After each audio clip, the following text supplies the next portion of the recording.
Welcome to Gautam PUC academy YouTube channel. ಇವತ್ತಿನ ತರಗತಿಯಲ್ಲಿ second PUC history very important and fixed 2 marks ಪ್ರಶ್ನೆಗಳನ್ನ ಹೇಳ್ತಿದ್ದೀವಿ. ಈ ಪ್ರಶ್ನೆಗಳು ಪರೀಕ್ಷೆಗೆ ಆನ್ಯುವಲ್ ಪರೀಕ್ಷೆಗೆ ಬಹಳ ಮುಖ್ಯವಾದಂತಹ ಪ್ರಶ್ನೆಗಳಾಗಿವೆ.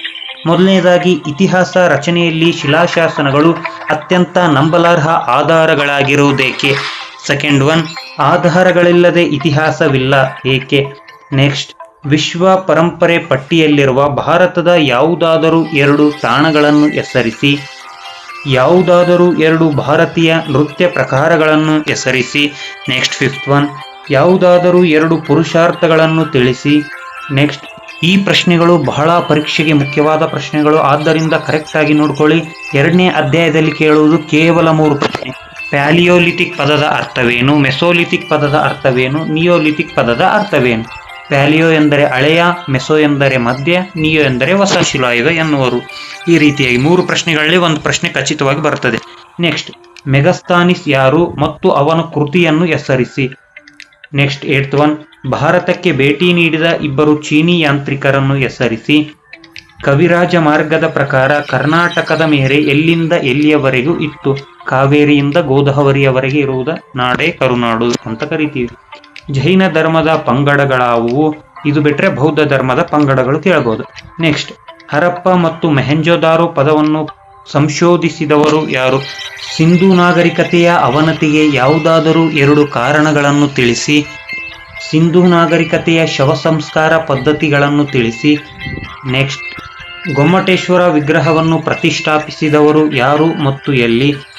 ಮೌರ್ಯರ ಅವಧಿಯಲ್ಲಿ ಅಸ್ತಿತ್ವದಲ್ಲಿದ್ದ 2 ಬಗೆಯ ನ್ಯಾಯಾಲಯಗಳು ಯಾವ್ಯಾವು? ಬೌದ್ಧ ಧರ್ಮದ ಪಂಗಡಗಳನ್ನು ಹೆಸರಿಸಿ. ಬೌದ್ಧ ಧರ್ಮದ ಪಂಗಡಗಳು ಅಥವಾ ಜೈನ ಧರ್ಮದ ಪಂಗಡಗಳು? ಈ 2 ಪ್ರಶ್ನೆಯಲ್ಲಿ 1 ಪ್ರಶ್ನೆ ಬಹಳ ನಿರೀಕ್ಷಿತ ಪ್ರಶ್ನೆ.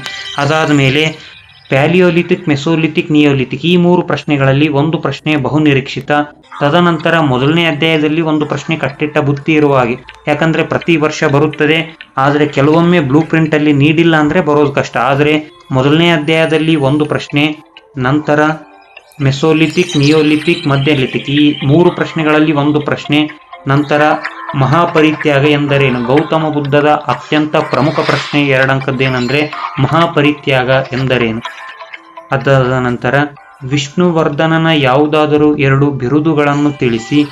ಚೋಳರ ಗ್ರಾಮಾಡಳಿತವನ್ನು ತಿಳಿಸುವ ಶಾಸನ ಯಾವುದು ಮತ್ತು ಅದನ್ನು ಹೊರಡಿಸಿದವರು ಯಾರು ಎಂಬ 2 ಪ್ರಶ್ನೆಗಳು. ಮೊದಲನೇದಾಗಿ, ಶಾಸನ ಅಂದ್ರೆ ಈಸಿ, ಆದರೆ ಅದನ್ನು ಹೊರಡಿಸಿದವರು ಯಾರು ಅಂತ ಪ್ರಶ್ನೆ. ಅಲ್ಲಾವುದ್ದೀನ್ ಖಿಲ್ಜಿಯ ಯಾರಾದರೂ 2 ಸೇನಾಪತಿಗಳನ್ನು ಹೆಸರಿಸಿ. ಫಾಹಿಯಾನ್ ಯಾರು ಮತ್ತು ಅವನು ಭಾರತಕ್ಕೆ ಏಕೆ ಬರುತ್ತಾನೆ? ನೆಕ್ಸ್ಟ್, ನಂತರ ಕಾಳಿದಾಸನ 2 ಮಹಾಕಾವ್ಯಗಳನ್ನು ಹೆಸರಿಸಿ. ಗುಪ್ತರ ಇತಿಹಾಸದ ಬಗ್ಗೆ ತಿಳಿಯಲು ಸಹಾಯಕವಾಗಿರುವ ಪ್ರಮುಖ ಮೂಲಾಧಾರಗಳನ್ನು ಹೆಸರಿಸಿ. ಇಂಡೋ ಇಸ್ಲಾಮಿಕ್ ಶೈಲಿಯ ಯಾವುದಾದರೂ 2 ಲಕ್ಷಣಗಳನ್ನು ತಿಳಿಸಿ. ಮಧ್ವಾಚಾರ್ಯರ ತಂದೆ ತಾಯಿಯ ಹೆಸರೇನು? ಶ್ರೀರಂಗಪಟ್ಟಣ ಒಪ್ಪಂದದ ಯಾವುದಾದರೂ 2 ಕರಾರುಗಳು, ಸುಮಾರು 4 ಕರಾರುಗಳಿವೆ ಪುಸ್ತಕದಲ್ಲಿ, ಅದರಲ್ಲಿ ಯಾವುದು ಸಣ್ಣದಾಗಿರುತ್ತೆ ಅದರ 2 ಕರಾರುಗಳನ್ನ ಬರೆದ್ರೆ ಸಾಕು. ಶಿವಾಜಿಯ ಮೇಲೆ ಪ್ರಭಾವ ಬೀರಿದ 2 ವ್ಯಕ್ತಿಗಳು ಯಾರ್ಯಾರು? ಸಂತ ರಾಮದಾಸ್ ಮತ್ತು ತಾಯಿ ಜೀಜಾಬಾಯಿ ಅಂತ ಇರುತ್ತೆ ಪುಸ್ತಕದಲ್ಲಿ, ನೋಡ್ಕೊಳ್ಳಿ. ಶಿವಾಜಿ ಸಂಗ್ರಹಿಸುತ್ತಿದ್ದ 2 ಪ್ರಮುಖ ತೆರಿಗೆಗಳು ಯಾವ್ಯಾವು? ಇರೋವೇ 2 ತೆರಿಗೆ. ಮೇನ್ ಅಂದ್ರೆ ಮೇನ್ 2 ಅಂಕಕ್ಕೂ ಕೇಳ್ಬೋದು ಅಥವಾ ಆಪ್ಷನ್ ಅಲ್ಲಿ 1 ಅಂಕಕ್ಕೂ ಕೇಳ್ಬೋದು. 2ನೇ ತರೈನ ಯುದ್ಧ ಯಾರ್ಯಾರ ನಡುವೆ ನಡೆಯಿತು? ಇದು ಸಹ 2 ಅಂಕಕ್ಕೂ ಕೇಳಬಹುದು, ಪ್ಲಸ್ 1 ಅಂಕ MCQ ಅಲ್ಲೂ ಸಹ ಕೇಳಬಹುದು. ನಂತರ ತಾಜ್ ಮಹಲ್ ಕಟ್ಟಿಸಿದವರು ಯಾರು ಮತ್ತು ಅದು ಎಲ್ಲಿದೆ? ಶಹಜಹಾನ್ ಆಗ್ರಾದಲ್ಲಿದೆ. ಶ್ರೀರಂಗಪಟ್ಟಣ ಒಪ್ಪಂದದ ಯಾವುದಾದರೂ 2 ಕರಾರುಗಳನ್ನು ತಿಳಿಸಿ. ಭಾರತದ ಪ್ರಥಮ ಸ್ವಾತಂತ್ರ್ಯ ಸಂಗ್ರಾಮಕ್ಕೆ ಕಾರಣವೇನು? ಅಂದ್ರೆ ತಕ್ಷಣದ ಕಾರಣವೇನು? ಅಂದಿಮಾಂಸವನ್ನು ಹಚ್ತಾರೆ ರಾಯಲ್ ಎನ್ಫೀಲ್ಡ್ ಅಂತೇಳಿ, ಅದೇ ತಕ್ಷಣದ ಕಾರಣ. ನೆಕ್ಸ್ಟ್, ಮೈಸೂರು ರಾಜ್ಯದ ಪ್ರಥಮ ರೈಲು ಮಾರ್ಗವನ್ನು ಯಾವ ನಗರಗಳ ನಡುವೆ ಹಾಕಲಾಯಿತು? ವೆರಿ ಇಂಪಾರ್ಟೆಂಟ್ ಪ್ರಶ್ನೆ. ಭಾರತದಲ್ಲಿ ಬ್ರಿಟಿಷರು ಜಾರಿಗೆ ತಂದ ಯಾವುದಾದರೂ 2 ಭೂಕಂದಾಯ ಪದ್ಧತಿಗಳನ್ನು ಹೆಸರಿಸಿ. ನಂತರ ಸ್ವಾಮಿ ವಿವೇಕಾನಂದರ ಯಾವಾಗ ಜನಿಸಿದರು ಮತ್ತು ಎಲ್ಲಿ ಜನಿಸಿದರು? ಒಂದಂತೂ ಖಚಿತ, ಈ ಸ್ವಾಮಿ ವಿವೇಕಾನಂದ ಅಂತ ಬಂದಾಗ ಪ್ರತಿ ವರ್ಷ ಸ್ವಾಮಿ ವಿವೇಕಾನಂದರ ಬಗ್ಗೆ 2 ಅಂಕದ 1 ಪ್ರಶ್ನೆನ ಕೇಳ್ತಾರೆ. ಈ 2 ಆದ್ದರಿಂದ ಸ್ವಾಮಿ ವಿವೇಕಾನಂದರು ಅಂತ ಯಾವ್ಯಾವ ಪ್ರಶ್ನೆಗಳಿವೆ ಪುಸ್ತಕದಲ್ಲಿ ಒಮ್ಮೆ ನೋಡ್ಕೊಳ್ರಿ. ಸ್ವಾಮಿ ವಿವೇಕಾನಂದ ಪ್ರತಿ ವರ್ಷ ಬಂದಿದ್ದಾರೆ, 5 ಅಂಕಕ್ಕಾದ್ರೂ ಬಂದಿರಬಹುದು, 2 ಅಂಕಕ್ಕಾದ್ರೂ ಬಂದಿರಬಹುದು. ಪ್ರತಿ ವರ್ಷ ಬಂದಿರುವಂತಹ ಪ್ರಶ್ನೆ ಇದು. ನಂತರ ಸ್ವಾಮಿ ವಿವೇಕಾನಂದರು ಪ್ರಕಟಿಸಿದ ಪತ್ರಿಕೆಗಳು ಯಾವ್ಯಾವು? ನಂತರ 2 ಸೂಫಿ ಸಂತಗಳನ್ನು ಹೆಸರಿಸಿ.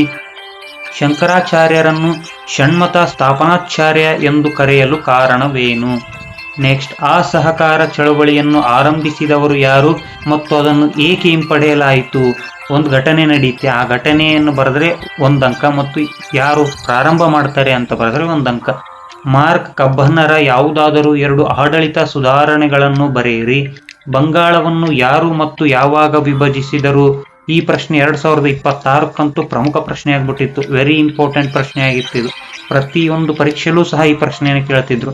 ನೆಕ್ಸ್ಟ್, ಗಾಂಧೀಜಿಯವರು ಉಪ್ಪಿನ ಸತ್ಯಾಗ್ರಹವನ್ನು ಎಲ್ಲಿಂದ ಆರಂಭಿಸಿದವರು ಮತ್ತು ಅದು ಎಲ್ಲಿ ಕೊನೆಗೊಳ್ಳುತ್ತದೆ? ವೆರಿ ಇಂಪಾರ್ಟೆಂಟ್ ಪ್ರಶ್ನೆ. ಮೈಸೂರಿನ 2 ಪ್ರಮುಖ ಕಮಿಷನರ್ಗಳನ್ನು ಹೆಸರಿಸಿ. ಸರ್ ಎಂ ವಿಶ್ವೇಶ್ವರಯ್ಯನವರ ಯಾವುದಾದರೂ 2 ಕೃತಿಗಳನ್ನು ಹೆಸರಿಸಿ. ಅನುಭವ ಮಂಟಪವನ್ನು ಯಾರು ಮತ್ತು ಎಲ್ಲಿ ಸ್ಥಾಪಿಸಿದವರು? ವೆರಿ ವೆರಿ ಇಂಪಾರ್ಟೆಂಟ್ ಪ್ರಶ್ನೆ ಇದು. ನೆಕ್ಸ್ಟ್, ಕಪ್ಪು ಕೋಣೆ ದುರಂತ ಎಂದರೇನು? ರೈತವಾರಿ ಪದ್ಧತಿ ಎಂದರೇನು? ಈಗ ಹೇಳ್ತಿರುವಂತಹ ಪ್ರಶ್ನೆ ಮಾತ್ರ ಪ್ರಮುಖ ಪ್ರಶ್ನೆ. ಈ 2 ಪ್ರಶ್ನೆಗಳಲ್ಲಿ ಒಂದು ಬರುತ್ತೆ.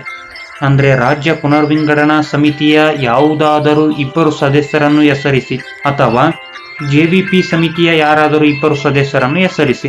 ಪ್ರಮುಖ ಪ್ರಶ್ನೆ. 2ರಲ್ಲಿ ಒಂದು ಖಚಿತವಾಗಿ ಬರುವ ಸಾಧ್ಯತೆ ಇದೆ. ನೆಕ್ಸ್ಟ್, ತೀವ್ರಗಾಮಿ ನಾಯಕರಲ್ಲಿ ಯಾರಾದರೂ 2 ಹೆಸರಿಸಿ. ಈ 50 ಪ್ರಶ್ನೆಗಳಲ್ಲಿ ಖಂಡಿತವಾಗ್ಲೂ ನಿಮಗೆ ಬೇಕಾಗಿರುವಂತಹ 8 ಪ್ರಶ್ನೆಗಳು ಸಹ ಬರುವಂತಹ ಸಾಧ್ಯತೆ ಇದೆ. ಆದ್ದರಿಂದ ಈ 50 ಪ್ರಶ್ನೆಗಳನ್ನ ಅತ್ಯಂತ ಗಮನ ಇಟ್ಕೊಂಡು ಓದಿ ಮತ್ತು ಈಗಲೇ ಸೈಡ್ ಎಲ್ಲಾದರೂ ಉತ್ತರಗಳನ್ನೆಲ್ಲ ಬರ್ಕೊಂಡು ಪ್ರತಿದಿನ ಓದುವ ಅಭ್ಯಾಸವನ್ನು ಬೆಳೆಸ್ಕೊಳ್ಳಿ. ಖಂಡಿತವಾಗ್ಲೂ 8 ಪ್ರಶ್ನೆಗಳನ್ನ ಟಚ್ ಮಾಡ್ತೀರಾ. ನಂತರ ಮುಂದಿನ ವಿಡಿಯೋದಲ್ಲಿ ಭೇಟಿಯಾಗೋಣ.